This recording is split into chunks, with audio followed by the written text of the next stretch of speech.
Hello, Robert John Burton, reading another script to keep me on track. Humour spelt with a U, because we do in Australia. And Asperger's, or ASD as you like, I don't care.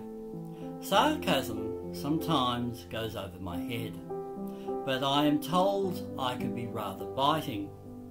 Just telling it as I see it. People with Asperger's are always in trouble for their frank outbursts. Betty's facelift is a little tight. Will she wear into it? I asked innocently. I mean, you could bounce coins off it. Absolute honesty is not always welcome. You see, I find joy in simple things, almost childish at times. I was told not to be cute when younger. Dumb jokes or sayings amuse me, like fishing for moose. Or one has the emotional depth of a wet tissue. Do you believe this wallpaper is right for you? There is a definite colour clash going on. Oh, once in a bar, far away, I told a drag queen, with all good intention, that I had curtains just like her blouse. I did. She was a bit put out, and my gin and tonic was served with extra ice. My social encounters are often clumsy.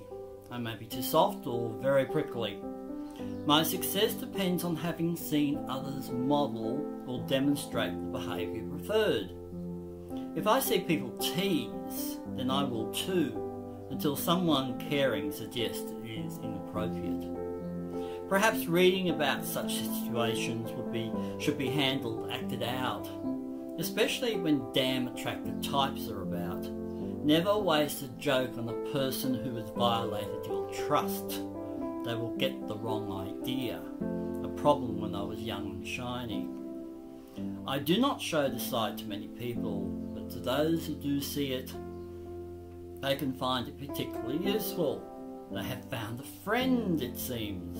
However, I did not see that coming. It is very tiring for me. But the alternative is falling flat on my face. My instincts in these areas are inadequate or absent. For many decades, I existed in this self-mutilating state, even making a joke of it for others. I have autism. I also have complex post-traumatic stress disorder, OCD, stimming, and a number of health issues befitting my age group. And I am the most normal Aspie you are going to see or hear on screen today, whenever that is. Often my humour has been unintentional. I just missed the plot when I was younger, because I was so literal. One learns to overcome adversity with humour. My pottery sculpture showed that for years. Where do you get your amusing ideas? People would ask. I would wonder why they needed to know. It all seems straightforward to me. A complete mystery, that is all. Who knows where creativity will take a person? If it amuses others, good, then buy it and give me money. I have cats to support. I prefer animals to people. I am a lone wolf. People have damaged me. I did not ask to be physically abused. I did not ask to be tortured. I am not fond of a lot of people. They bother me, even if I have to work and live with them. Human life is an experiment. And like the universe is fairly mediocre. A random, generic reality that allows horrible things to happen. Perhaps there are planets where animals live without an aggressive species like us. I am a cat person. They have grace and their flexibility is a marvel. Dogs are loyal but need a lot more attention. Their pack mentality messes with my head. I do not do teamwork. My best subjects for artwork have always come from the natural world. Animals made into their basic structures lead themselves into abstract forms. When those animals are prehistoric, then my imagination is fired because they were so strange. I understand strange. Maybe to be confused is a good place to be. my mental gaze is off-world, my solution could be to allow my mind to build things up, then rip them down again. Children like destruction. With children, it's more fun than actually creating something. Probably why they attack me as a teacher. They love ripping things to pieces. The destruction is a source of great pleasure to them. So, taking a lead, I have devoted the last couple of years spending time ripping it all down. Decades of belief and work, I will have achieved something, being confused. Which is better than nothing. Humour has been a big part of that. I refuse to take some things seriously. Beautifully written jokes that are very thought out and make whole room full of people laugh do not have the effect upon me. For example, Seinfeld, the long-running sitcom, was fashionable. All I could see was a load of selfish people. That apparently was the point, the joke. Oh, well, there you go. But when I watch videos of people driving badly and terrible smashing is happening as a result, I'm amused. Because it is shocking and it is different. And it is real. And it's not this other convoluted, sarcastic stuff. It is not a matter that people got hurt. It is the silly risk-taking and ignoring the road rules that pulls me in. I have this difficult perceiving sarcasm because many people on the autism spectrum are not aware of the background information required to understand that type of humour. Another reason is that they are interpreting the statements quite literally. I now suffer from intrusive thoughts of cruel actions, remembered nasty smarmy comments from pricks and bitches, and stupid comments from people who should have known better.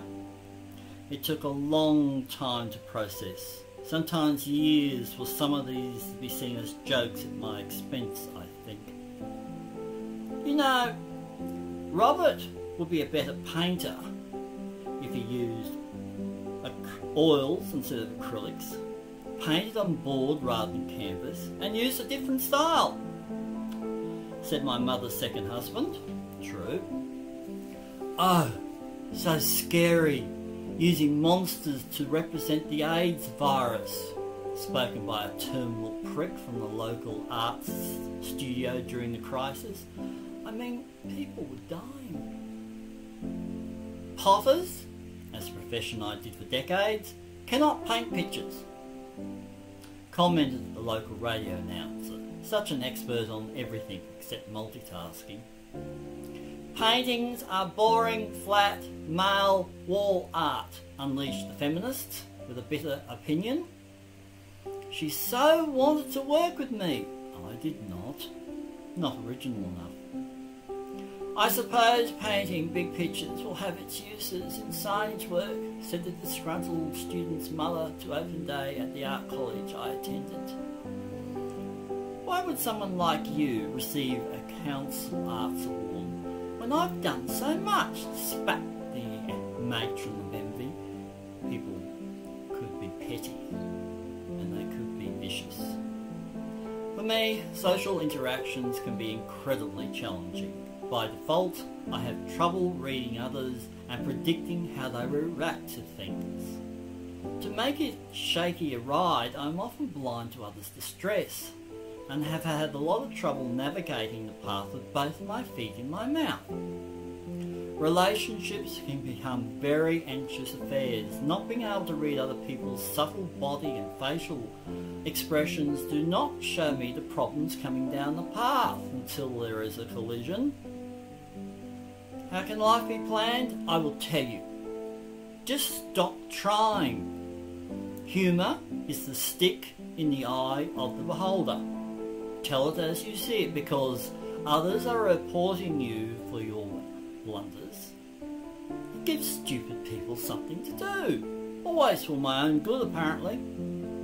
I have a lot of humour in me. It has saved me from being too bitter. Darth Vader is funny with all that heavy breathing. Animal antics are made for laughter. Politicians are hilarious. They take themselves so seriously.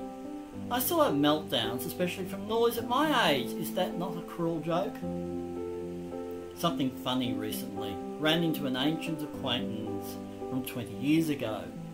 Give me your phone number, which I start writing on my landline. You don't have a mobile? Yes, I just never turn it on, I sparkled. What about when your friends want to ring you? A curious event was gathering. I don't have any friends locally, just appointment reminders. The silence was amusing. I have never heard from him since. Aspies are often loners. This one is. Another true story. Many moons ago, there lived in Brisbane an old gay man, Australia's Quentin Crisp. Remember him? However, Rolly was a bit stranger.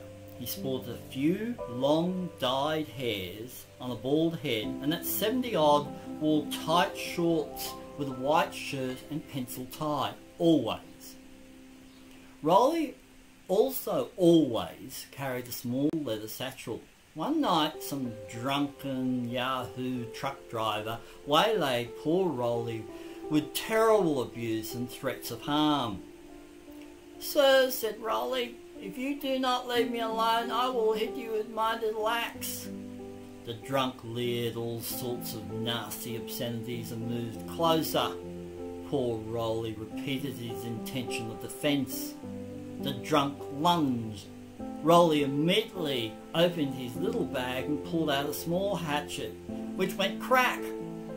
He had hit the drunk on the head, splitting his skull. Blood poured and audience gathered. The police did not arrest Rolly because it was not an offence at the time to protect oneself from an attacker.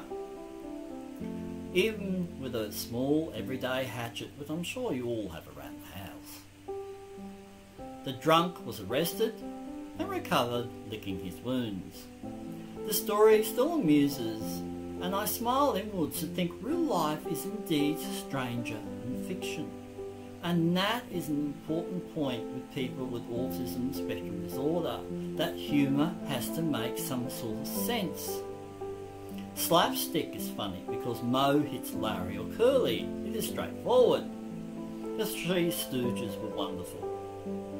Some comedy spiels of clever but confusing chatter leaves me cold because I cannot identify with the subject like dating or bitching for the sake of it.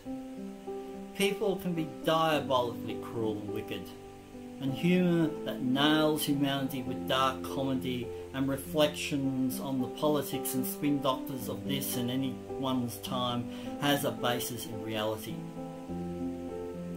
If people are offended by such biting remarks, then perhaps you lack a really sincere humour. Humourless types have no sanctuary for their foolishness. They hide behind moral fortitude because they may deep down doubt their convictions or have given them away to manipulate others. One final thing. People with ASD often show little expression on their faces. I may get the joke, but not show it. The remarkable actor Anthony Hopkins, who played Hannibal the Cannibal, has Asperger's. His flat-faced trait was perfect for the role. A real good-feel set of movies for Christmas. This is my life. Thank you for listening.